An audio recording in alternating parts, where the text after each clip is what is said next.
존경하고 사랑하는 39만 아산 시민 여러분, 안녕하십니까? 기획행정위원회 소속 김희영 의원입니다. 먼저 이 자리를 허락해 주신 의장님과 선배 동료 의원님 여러분, 언론인 여러분께도 감사 인사를 드립니다. 아산시의 성장을 위해 농촌 돌봄 서비스 정책에 대해 적극 도입을 청하고자 이 자리에 섰습니다. 지금 한국은 인구 소멸 시대로 출생률은 저조하고 고령화가 되어가는 시점에 참으로 다행스러운 것은 아산시의 인구는 증가 추세라는 것입니다.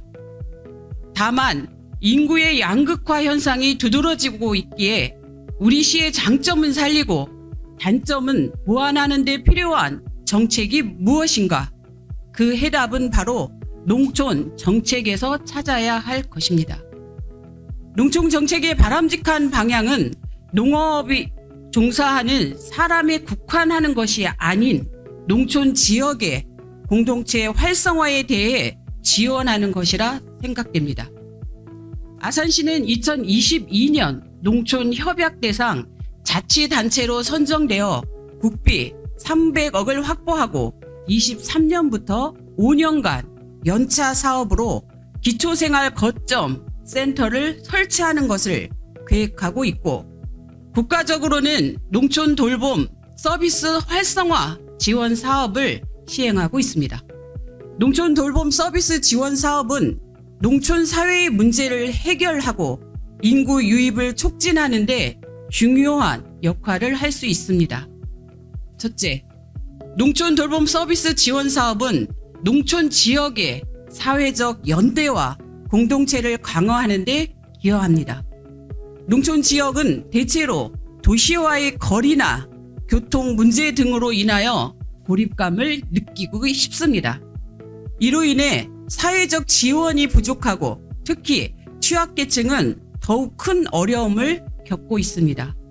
이러한 지역적 특성을 반영하여 노인, 장애인, 저소득층 등 돌봄이 필요한 주민들에게 실질적인 도움을 제공하게 되면 서비스 제공자와 수혜자 간의 상호작용을 통해 지역 주민들 간의 유대감과 공동체 의식이 강화되어 지역 사회의 연대감이 높아지게 될 것입니다. 둘째, 농촌의 인구 유입과 정주 여건 개선을 도울 수 있습니다. 농촌 돌봄 서비스가 활성화되면 농촌 지역에 대한 긍정적인 이미지를 심어주고 다양한 계층의 사람들이 농촌에 정착하게 하는 동기를 부여할 수 있습니다. 특히 청년층과 가족 단위의 인구 유입을 촉진하여 농촌의 인구 감소 문제를 완화하는 데 기여할 수 있습니다. 셋째, 농촌 지역의 지속 가능한 발전을 지원합니다. 농촌 돌봄 서비스 지원 사업은 단순한 농촌 돌봄 서비스를 제공하는 데 그치지 않고 지역 자원의 효율적인 활용과 경제적 자립을 촉진할 수 있습니다.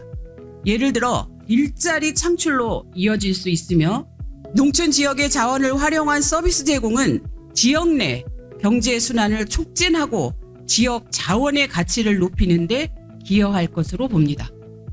우리 시는 먹거리 재단이 창단하게 되면서 농업기술센터의 일부 업무가 이관되었고, 작년과 올해 먹거리 재단의 무신고 영업 및 용도 지역 변경 문제 등 잡음이 많았습니다.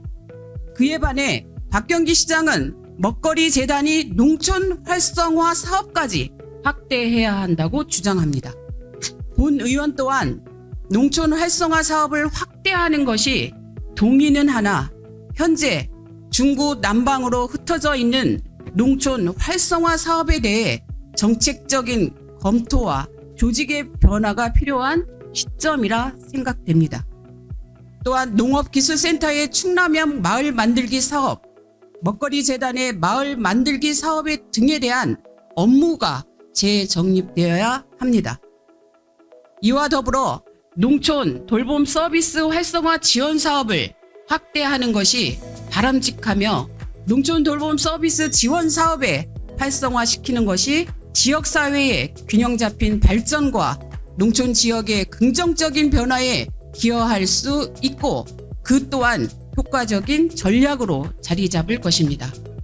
마지막으로 우리 시는 농업인과 시민들의 긴밀한 관계망을 바탕으로 다양한 세대가 함께 어울려 살아가는 농촌 돌봄마을 조성 사업을 시행하길 기대해 봅니다. 이상으로 발언을 마치겠습니다. 감사합니다.